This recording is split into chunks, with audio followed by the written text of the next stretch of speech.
sports can do it. That's what I have been believing, I have been practicing, even though I'm not a sportsman. But I'm working as chairman of the Ethics Commission of the IOC. I'm a family member of IOC, and I feel very proud. After my job as a Secretary General, that's the most important and proud job which I'm now doing. Let's work through sports to promote further peace and harmony and friendship. Let's forget about your ideology, your social political systems.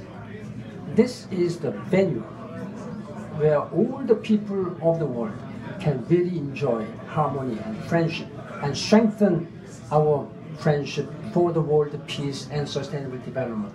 Ladies and gentlemen, let's work together through sports to make this world better for all the people. And I wish great success of Slovenian team. Thank you very much.